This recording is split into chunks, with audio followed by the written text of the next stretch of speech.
The 10 coaches on the hot seat, Aaron Glenn, obviously, and, Brian Schottenheimer, Todd Bowles, Zach Taylor, like some are predictable. They have Matt LaFleur at number 9. Second most wins in the history of the NFL for a coach in his first 7 years. According to FoxSports.com, they got Matt LaFleur on the list. Okay, I don't agree with that at all. The interesting one, though, is Nick Sirianni, Eagles coach at 2. Because I believe the market is the truth. When Cleveland fired Kevin Stefanski, he interviewed with the top 5 jobs within a week.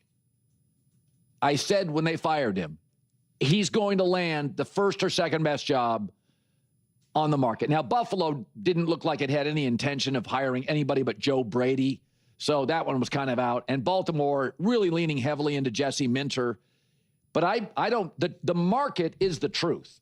Kevin Stefanski interviewed immediately for all the top jobs. What's interesting with Sirianni is I don't think he get another job. Not quickly. So fans are completely swayed by winning. But there's a lot of different ways to win. Sometimes a coach inherits a mess, Bill Parcells' career, and turns around quickly.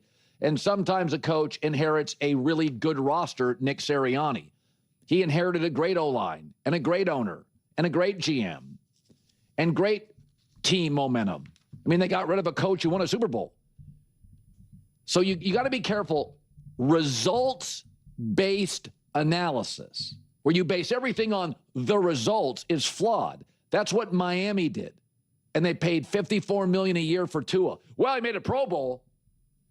I mean, he made the playoffs. He had a great offensive coach. When he was making the playoffs, he had a running back that led the NFL in touchdowns.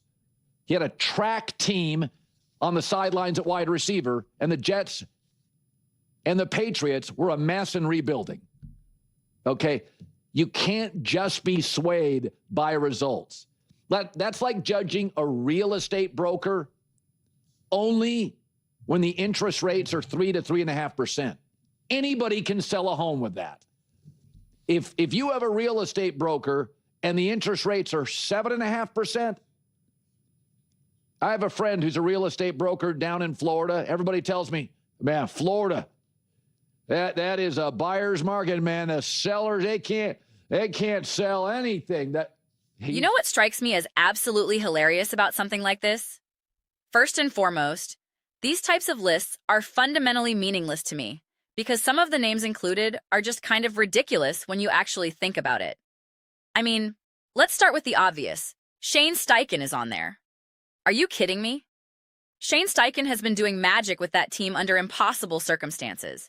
It's not his fault that Anthony Richardson's situation unfolded the way it did with all that chaos and inconsistency. And let's not forget what he was able to accomplish with Daniel Jones when he had him. Are you seriously telling me Shane Steichen is on the hot seat? There are a lot of teams out there, and I mean a lot of Eagles fans specifically, who are praying that the Indianapolis Colts make the catastrophic mistake of firing Shane Steichen so their team can scoop him up. That's the reality. And then you look at Kevin O'Connell. Some of the issues people raise about him, like was he responsible for moving on from Sam Darnold? That's more of a management and front office decision rather than an actual coaching evaluation. It's just like, if you want to take away some of the general manager powers that maybe Kevin O'Connell has in Minnesota, sure, I can understand that conversation. But in terms of him being on the hot seat because he's not a good enough coach, quite frankly, that's absurd. Even Dave Canales, look at what he's been able to accomplish in Carolina. Honestly, he deserves a tremendous amount of credit for stabilizing that situation and getting production out of that offense. And heck, even Brian Schottenheimer with the Dallas Cowboys. I was actually impressed with what he was able to do this past season. Everybody was making fun of that hire when it happened, acting as if he was going to be the next Freddie Kitchens, a complete disaster. And quite frankly, he was not the problem. He was not the issue with what went wrong for that team. The defense was the problem, and we know he has no power over that side of the ball. He has authority over the offense, and the offense was great. Dak Prescott was playing great. CeeDee Lamb was dominating. The run game with Rico Dowdle and company was productive. So, The list itself is kind of silly to me when you actually break it down. But here's the thing. I am not some huge Nick Sirianni fan. I am not some big defender of his coaching acumen. There are plenty of other coaches around the league that I would say you'd rather have leading your franchise over Nick Sirianni. I want my head coach to be the one who is the true scheme architect. I want a coach who is the perceived genius on one side of the ball, the Mike Macdonald type, the Kyle Shanahan type, the Sean McVay type, the Andy Reid type. That is what I personally want if I'm running a team. That's what I would want if I'm a player in that locker room. That's what I would want if I'm a fan of the team. That's just who I am. I always talk about this. As a player, you want a coach who has the solutions to the problems you're facing on the field. And I don't necessarily think that Sirianni has that ability in the way those other coaches do. You're always beholden to your coordinators with him. Think about how the conversation around the Eagles has gone. It was always, man, the Eagles need to hire someone to fix this offense. They need maybe Mike McDaniel, maybe whoever the hot offensive name was at the time. And the point is, you want to be able to say, my head coach can do that.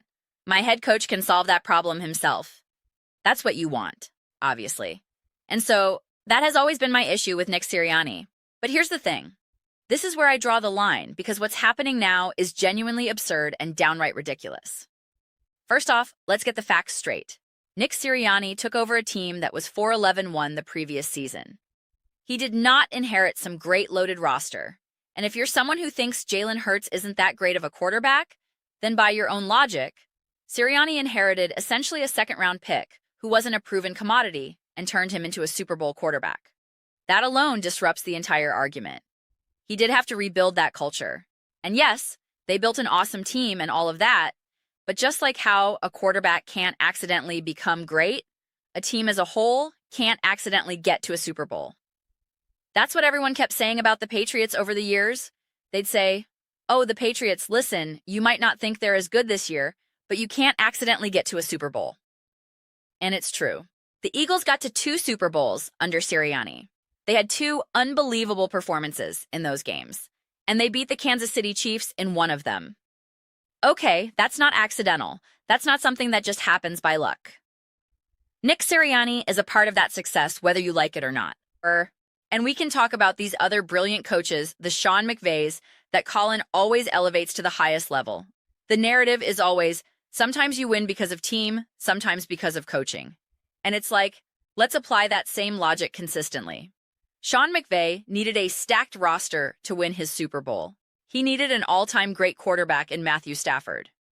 People were prepared this year, if Stafford had won the Super Bowl, to say that he's better than Aaron Rodgers and that he's a top 5 quarterback of all time. My whole argument on that has always been, if you think he's that great, whether he wins the Super Bowl or not is irrelevant. He either has the talent and is that great, or he isn't. Sean McVay has gotten to 1 Super Bowl with Matthew Stafford. He won 1 Super Bowl, and he had a stacked roster both offensively and defensively to do it. Kyle Shanahan has gotten to 2 Super Bowls. Both times, his offense, the super genius that he is supposed to be, could not really compete with the Kansas City Chiefs when it mattered most. He had a stacked roster both times. Let's not pretend like Deebo Samuel wasn't there. Let's not pretend like Christian McCaffrey wasn't there. Let's not pretend like George Kittle wasn't there. Those things exist. And in neither of those Super Bowls did Shanahan's offense produce anything close to how great the Philadelphia Eagles offense looked in either of their Super Bowl appearances. Not a single game, not a single drive was as impressive. Everybody was just oozing over Josh McDaniels. He's the greatest offensive mind ever. Oh my God, could you imagine having a coach as amazing as Josh McDaniels? He's just so great. I just love him. How did that offense look in the Super Bowl against the Philadelphia Eagles? How'd that offense look? You could say, well, the defense was pretty good. They forced all those field goals. But you couldn't stop the run game. And that was the difference between winning and losing at that point. You could not stop the Eagles' run game. And also the offense, the super genius Josh McDaniels offense, how'd that look? Not so good. Sean McDermott, he'll get hired right away if the Bills move on, they say. He's a great coach, a great defensive mind. 1, he's not hired right away because he's still employed. But 2, how does his defense perform in the playoffs year after year? How many Super Bowls has Josh Allen and the Buffalo Bills won under his watch? John Harbaugh is amazing, they say. He's an amazing coach. The Ravens have a real winner there. What the heck has he done for the last 12 plus years? The Ravens have had an awesome roster consistently, an awesome roster year in and year out. Miss me with the nonsense, man. They have Lamar Jackson. They have like 12 Pro Bowlers a year. What are we talking about? They can't beat the Buffalo Bills or the Kansas City Chiefs. You know, the teams that the Eagles beat in the playoffs and Super Bowls and big games. I'm just saying, man. Let's talk about Ben Johnson. He had a better offensive line this year than the Eagles had last year. He had a ruthless run game. He had a quarterback in Caleb Williams who people tell me is better than Jalen Hurts, right? He's supposed to be this magical talent who can do all these amazing things. And he had a defense that actually played better against the Los Angeles Rams than the Eagles' defense did against the Rams in that snowstorm. And they couldn't win. Ben Johnson and his genius offensive mind, and Caleb Williams and the superstar that he is supposed to be, they couldn't get past the Rams. The Eagles did. The Eagles did. Jalen Hurts and the Philadelphia Eagles got to his Super Bowl in Jalen's second year as a starter. This was Caleb Williams' second year as a starter. Just let that sink in. The genius of Sean Payton. Yes, he had Jared Goff. Absolutely. But he did a bad job in that Super Bowl against the New England Patriots. That's just a fact. That's not debatable. I mean, heck, we're praising Kyle Shanahan right now for what he did this year with all the injuries, and he deserves a ton of praise for that. But do we forget that last year, they had a ton of injuries, and that team was not good? Is it because things aren't always 100% constant and linear? Is it because just because you do something one year doesn't automatically mean that you can do it every year? That's how this works. Matt LaFleur. Colin said that Jordan Love is a superstar, that he is a game changer. Okay, fine. What has Matt LaFleur and the Green Bay Packers done? What have they accomplished? What was the super genius play calling and execution that the Packers showed against the Philadelphia Eagles that changed that game?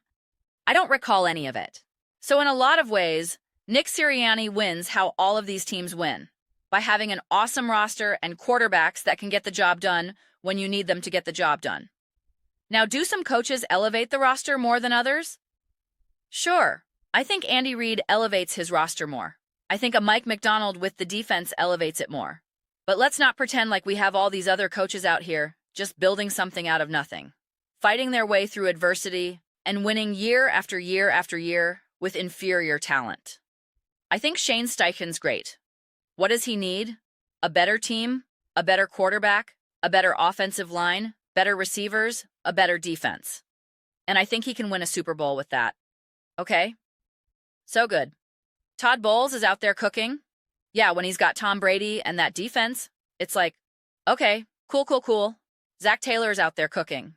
Yeah, when his whole team's healthy and Joe Burrow's healthy. All right, yeah, cool. Got it. Dave Canales looks like a pretty good coach when his quarterback is making some pretty big plays. He almost beat the Los Angeles Rams. Should have beaten the Los Angeles Rams.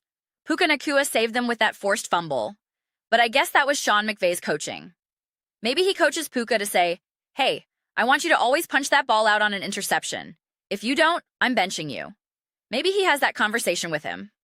I don't know. Kevin O'Connell, the quarterback whisperer, said, bye, Sam Darnold. I want J.J. McCarthy. Can we stop pretending like everything is so clear-cut? I love using the Rams as an example because we have these distorted views of what various teams have done and how they've won. In order for the Rams to win their Super Bowl, they had to get rid of Jared Goff, the #1 overall pick, who then continued to ball with the Detroit Lions. Let's be serious about that. They had to get Matthew Stafford, the quarterback who did nothing in Detroit, could not win a playoff game, made the playoffs only 3 times in like 12 years. And that still wasn't good enough. They had an elite defense. They had Aaron Donald. They needed Von Miller. They had Cooper Kupp, the Triple Crown winner. They needed Odell Beckham Jr. They still needed more. And then they lost to the Philadelphia Eagles, who, according to Colin, would have actually won the Super Bowl if it wasn't for that 5th-round left tackle that Jalen Carter got to take advantage of. And it's like, okay, sure, whatever. The Rams would have won too if Jalen Hurts didn't run for a 44-yard touchdown. They would have won if Saquon Barkley didn't run for a 60-yard touchdown. The Rams would have won if the Eagles didn't score more points than them. No. Why can't it be golf rules? The lower score wins. Why must you football gods torture us with this logic? I just think it's so bizarre. The reason why I harp on these types of takes is because they really are unique to the Philadelphia Eagles. Which is why, again, I'm not a big Sirianni fan. I'm not. I never was. And I've even told you guys this before. I became more interested in Jalen Hurts when I realized the nature of the conversations around him. When I've seen what he's been able to accomplish and I've seen the conversations around it, I'm just like, and as JCT put it, I'm a defender. That's what I love to do. I love to defend. And it's like, that's why I'm not out here trying to argue that Nick Sirianni is actually an elite coach, that he's great, that he's unbelievable, blah, blah, blah. But I draw the line when we're not going to give him any credit for the successes they've had, or when we're going to talk about some of these other coaches like they're out there just winning, without a great team and a great roster and a great general manager and all of that. And it's just like, that doesn't happen. Name the teams where it happens. And so we're trying to make it like it's unique to Philadelphia and Nick Sirianni, and that's not the case. That's what they do with Jalen Hurts, and it's not the case. But we want to keep twisting things, and that's what I always push back on. And with all that said, this is where I try to be consistent. I'll take Sean McVay over Nick Sirianni in a heartbeat. It won't even be a question. It won't even come up. If you bring old man Andy Reid, you're like, all right, Andy Reid's going to retire eventually, but you got him for another 3 years. Great. Bring in Andy. Let's go. Do it in a second. Kyle Shanahan? Yep. Shanahan's never won a Super Bowl. Don't care. I believe he's a better coach. Let's go. That's how I am. Multiple things can be true at the same time. But the fact that you want to have this conversation around Sirianni, bro, there should be a lot more of a serious conversation around Kevin O'Connell. Let's be serious here. There should be a more serious conversation around Kyle Shanahan at this point. How about Sean McVay? You had this awesome roster. You had this team that everyone believed was the best team in the NFL week after week after week, and you fell short. Why? You paid $20 million for Davante Adams. Couldn't you have used that money on defense or something to have more depth for special teams? You're Sean McVay. You have Matthew Stafford. Do you need another Davante? Could you have used that money somewhere else? Where's the conversation around that? I want to know, where is the conversation around the Rams coming up short? People week after week after week said you have the MVP in Matthew Stafford. You have Sean McVay, who's the greatest coach in the history of the world, outside of Andy Reid and Bill Belichick. And you did not win the Super Bowl this year. Let's have that conversation. You came up short. Why? Well, it wasn't his side of the ball. It was the offensive line. It was the defense. It was this. It was that. He's the head coach. He's the decision maker. You were so close last year. This year was supposed to be different, and it wasn't. You didn't win. Let's have that conversation. Let's figure out why. Where did it go wrong? I'd love to know. Let's have it. You have Matthew Stafford, all-time great, Puka Nacua, Davante Adams. What are we doing here? And let's have that same conversation that we had about the Eagles last year, how lucky they were to come away with some of those wins. All right. Well, the Rams were really lucky to beat the Carolina Panthers. They were really lucky to beat the Chicago Bears. But they were unlucky when they lost to the Seattle Seahawks. How about Jim Harbaugh and the Chargers? The team that I defend and praise nonstop. Why can't you get them to play better offensively? Yeah, that offensive line is rough. I get it. But you can't do anything productive offensively. He had to hire Mike McDaniel as his offensive coordinator. I thought Harbaugh was the offensive brains. I thought Harbaugh sets that culture and that toughness. But now he needs to get a superstar offensive coordinator. If Nick Sirianni hired that, they would say, see, he's too beholden to his coordinators. Well, it certainly feels like Harbaugh is then. Why don't we have the conversation about Dan Campbell? Let's have the conversation about Dan Campbell. What did the Lions do this year? They didn't even make the playoffs. The Eagles did. Lions had an awesome roster. A quarterback who I guess is better than Jalen Hurts, according to some. They didn't win. The run game was better. They didn't win. Let's have a conversation about Dan Campbell. I love it. Let's do it. Those are just my thoughts. I'd absolutely love to hear yours. What do you guys all think about the Philadelphia Eagles and Nick Sirianni being on the hot seat? Which, to be clear, I think he is on the hot seat because it's Philadelphia and he should be on the hot seat. That's just the nature of that market. And quite frankly, if the offensive coordinator they hire transforms this offense, and this offense looks great, and you're like, wow, this offense is awesome, then yeah, you have a serious conversation about moving on from Sirianni and elevating that guy to be the head coach because you are not letting another great coach leave. I'm totally on board for that conversation. Like I keep saying, multiple things can be right. Multiple things can be true at the same time. So let me know your thoughts. I read every single comment. So whether you agree with me or disagree with me, either way, let's get to some discussions. Let's get to some fights. But ultimately, let's just have some fun. And please do consider subscribing. We're building an amazing community here and absolutely love to see you part of it.